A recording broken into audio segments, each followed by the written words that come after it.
नमस्कार, आपका अखबार के YouTube चैनल पर आपका स्वागत है। मैं हूं प्रदीप सिंह।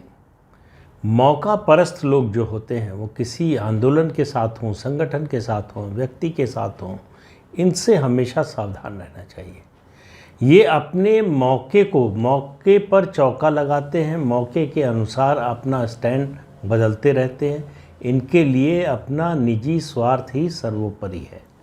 इनको और किसी से कोई मतलब नहीं है और इनको पलटने में अपने ही कही हुई बात से बदल जाने में, पलट जाने में कोई संकोच नहीं होता, कोई समय नहीं लगता, कोई इनको किसी तरह का डर नहीं लगता, इनको किसी तरह की शर्म महसूस नहीं होती। ऐसे लोगों की ही श्रेणी में आते हैं डॉक्टर सुब्रमण्यम स्वामी। और मैं ये बात बहुत सोच समझकर बड़ी जिम्मेदारी के साथ कह रहा हूँ। डॉक्टर स्वामी का आप पूरा राजनीतिक करियर उठाकर देखें तो आपको यू टर्न इतने मिलेंगे कि समझ में नहीं आएगा कि उनकी जीवन में सीधा रास्ता कभी था भी क्या। सिर्फ यू टर्न का रास्ता आपको नज़र आएगा। जो वो कहते हैं आज उस पर कल टिके रहेंगे, कोई ज़रूरी नहीं है। किसी बात में उनका कोई कन्विक्शन नहीं है। बात असल में ये है, आप अगर विचारधारा से जुड़े हों तो आप में एक कन्विक्शन होता है। समय के साथ अपनी विचारधारा को, अपने विचारों को परिमार्जित करना ये अच्छी बात होती है। उसमें बदलाव करते रहना, चेंज विथ कंटिन्यूटी, ये होना चाहिए।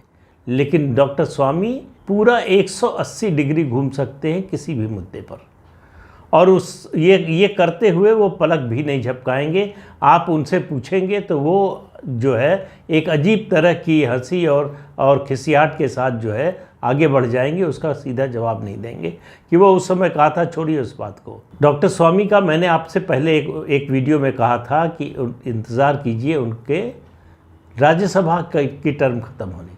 राज्यसभा के रूप में उनकी सदस्यता 24 अप्रैल 2022 को ख़त्म हो गई।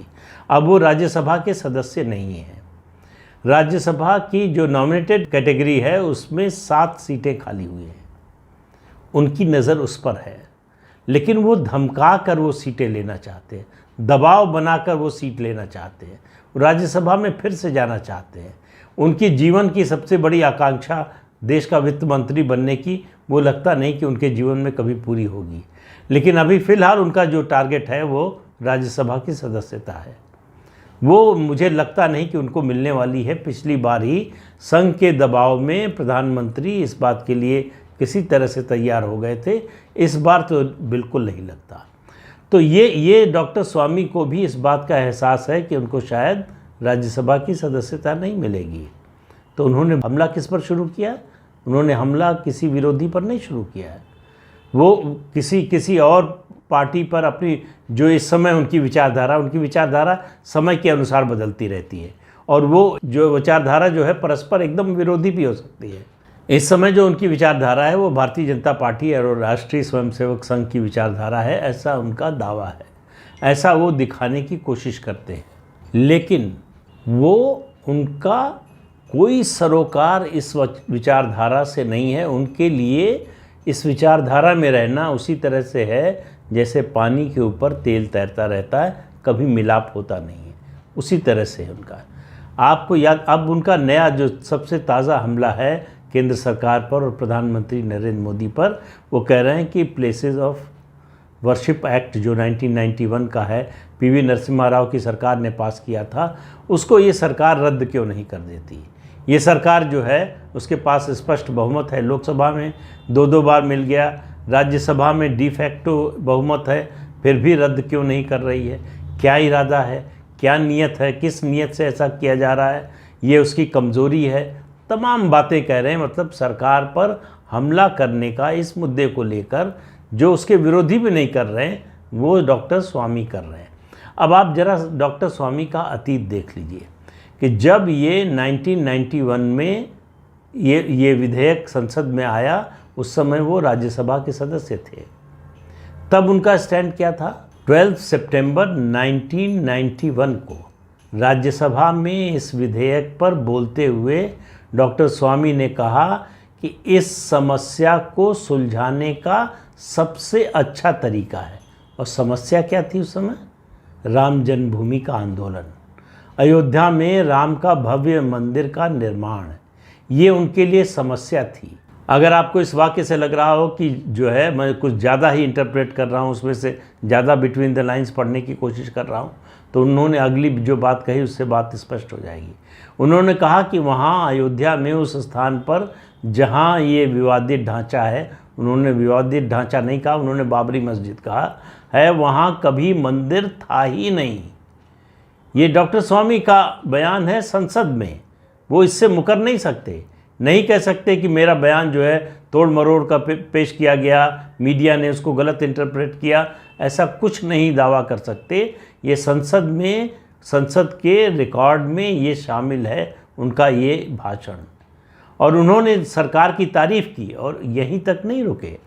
उन्होंने कहा गृह मंत्री आएँ और सदन में इस बात की घोषणा करें कि अगर इस विधेयक के पास होने के बाद, कानून बनने के बाद उत्तर प्रदेश की कल्याण सिंह की सरकार, बीजेपी की सरकार स्थिति में कोई बदलाव करने की एक तरफा कोशिश करती है तो उसके खिलाफ केंद्र एक्शन ले सके।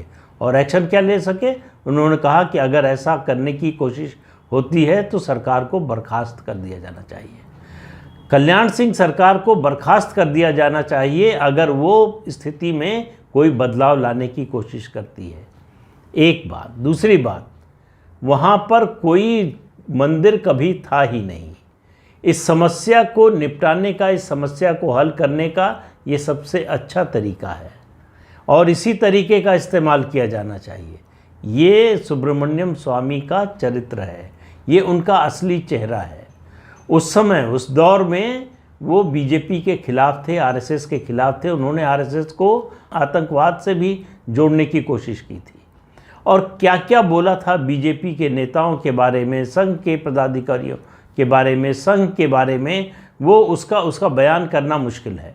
लेकिन एक बात ये समझ लेनी चाहिए कि ऐसे नक्कालों से सावधान रहना चाहिए। ये किसी व्यक्ति के, संगठन के, विचारधारा के समर्थक नहीं हो सकते। ये सिर्फ अपने स्वार्थ का पोषण करते हैं, उसी के लिए जीते हैं, उसी के लिए सारे धत्कर्म करते हैं, उसी को आगे बढ़ाने के लिए ये समय समय पर अपना स्टैंड बदलते रहते हैं। और उस समय भारतीय जनता पार्टी की ओर से संसद में अपनी बात रखी थी उमा भारती ने। उस समय वो लोकसभा की सदस्य थी। उन्होंने कहा कि ये कानून पास करके आप तनाव को भावी पीढ़ियों के लिए छोड़कर जा रहे हैं, उन तक ले जाने की कोशिश कर रहे हैं। और उमा भारती की बात आज बिल्कुल सही साबित होती है। उन्होंने कहा कि ये जो धर्मस्थल के मामले हैं, इनको अदालत से तय नहीं किया जा सकता, फैसला नहीं हो सकता। लेकिन सुब्रमण्यम स्वामी ने क्या कहा? उन्होंने कहा कि ये विधेयक सिर्फ बीजेपी की वजह से आ रहा है। अगर बीजेपी न होती तो इस विधेयक को लाने की ज़रूरत न पड़ती। और मालूम होता कि बीजेपी इस तरह का मुद्दा उठाएगी तो 1947 में ही, 1947 में ही इस तरह का कानून बना दिया जाता। ये सब बोलने वाले डॉक्टर स्वामी आज बीजेपी से सवाल कर रहे हैं कि इस कानून को रद्द क्यों नहीं कर रहे हो। जिस कानून को समर्थन देकर आपने पास करवाया, जिस कानून के आप इतने बड़े पैरोकार थे, जिस कानून के लिए आप कह रहे थे कि सबसे अच्छा रास्ता है विवाद को हल करने का, समस्या को हल करने का, उसके बारे में आप सरकार से पूछ रहे हैं कि इसको रद्द क्यों नहीं कर रही है। उनको भी अच्छी तरह से मालूम है कि ये मुद्दा सुप्रीम कोर्ट में लंबित है। इस कानून को चुनौती देने के लिए एक रेट पिटीशन फाइल हो चुकी है, वो अश्विनी उपाध्याय ने फाइल की है और उस पर अभी तक जो है सुनवाई शुरू नहीं हुई है, उस पर फैसला आने की तो बात ही नहीं। तो जो मामला सब जुडिस है, जिस पर सुप्रीम कोर्ट सुनवाई करने वाला है, उस पर सरकार क्यों कोई एक्शन लेगी? और सरकार को एक्शन लेने की क्या ज़रूरत है जब बिना इस कानून को रद्द किए जो लक्ष्य है उसको हासिल किया जा सकता है।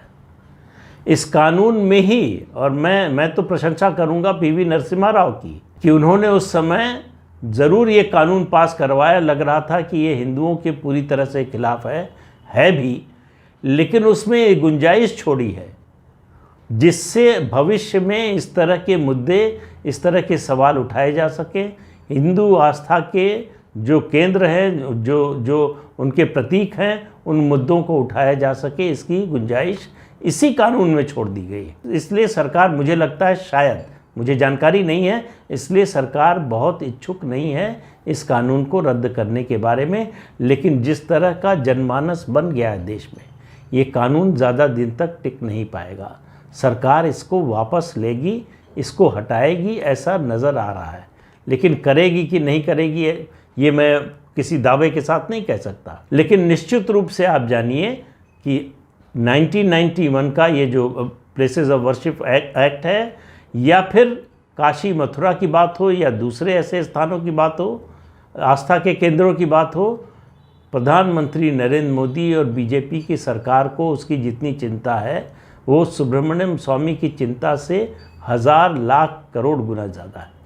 और उनका कन्विक्शन है, और सुब्रमण्यम स्वामी का ये प्रोफेशन है, उनका कन्वीनियंस है, उनको, उनकी राजनीति को इस समय सूट कर रहा है। और इस पर वो कब तक टिके रहेंगे कोई नहीं जानता है। और देखते रहिए आप, आने वाले समय में जैसे जैसे समय आगे बढ़ेगा, जब ये 7 सीटें भर जाएंगी, राज्यसभा की अभी जो है बाइनियल इलेक्शन होने वाले हैं अगले महीने, 57 सीटें भरी जानी हैं वो विधानसभाओं से, वो सब भर जाएंगी और टिकट नहीं मिलेगा स्वामी को, जो कि मेरे हिसाब से लगभग तय है कि नहीं मिलेगा। तब आप उनके तेवर देखिएगा, उनकी तलखी देखिएगा। यही डॉक्टर स्वामी जो बीजेपी के समर्थन से राज्यसभा में थे, वही बीजेपी के खिलाफ मोर्चा खोलकर खड़े हो जाएंगे। इसलिए क्यों? बीजेपी से कुछ मिल जाएगा, ये ऐसा नहीं होने वाला। इसलिए कि बीजेपी के विरोधी उनको कुछ दे दें, बीजेपी के विरोधी खेमे से कुछ मिल जाए, न्योता मिल जाए, वहाँ कोई पद मिल जाए, वहाँ से राज्यसभा में जाने का रास्ता खुल जाए। इसलिए तो डॉक्टर स्वामी जैसे लोगों पर कभी भरोसा नहीं करना चाहिए, ख़ास तौर से जब मामला विचारधारा का हो। डॉक्टर स्वामी ने कई ऐसे मुद्दे उठाए हैं भ्रष्टाचार को लेकर, जिसके लिए उनकी सराहना की जानी चाहिए। लेकिन हमेशा उनका एजेंडा कुछ और होता है, वो एक एजेंडा लेकर चलते हैं। वो कोई सीधा साधा, मतलब भ्रष्टाचार के खिलाफ हों इसलिए वो मुहिम चला रहे हों, इसलिए नहीं। उनको मालूम है कि उनको टारगेट किसको करना है, उसके हिसाब से चलते हैं। वो मुद्दे उठाते हैं जो उनके टारगेट के खिलाफ जाता हो, तो वो बड़े रणनीतिक ढंग से चलते हैं। अभी उनकी रणनीति ये है कि प्रधानमंत्री नरेंद्र मोदी और केंद्र की सरकार, बीजेपी सरकार पर हमला करो, और ये हमला आने वाले दिनों में बढ़ने वाला है। तो ऐसे लोगों से सावधान रहना चाहिए, ऐसे लोगों के बहकावे में नहीं आना चाहिए, ऐसे लोगों की बातों पर यकीन नहीं करना चाहिए, भरोसा नहीं करना चाहिए। तो इस अंक में इतना ही। अगले अंक में फिर मिलेंगे किसी नए मुद्दे के साथ। आपसे अनुरोध है कि इस चैनल को देखिए, शेयर कीजिए, लाइक कीजिए और सब्सक्राइब ज़रूर कीजिए। नमस्कार।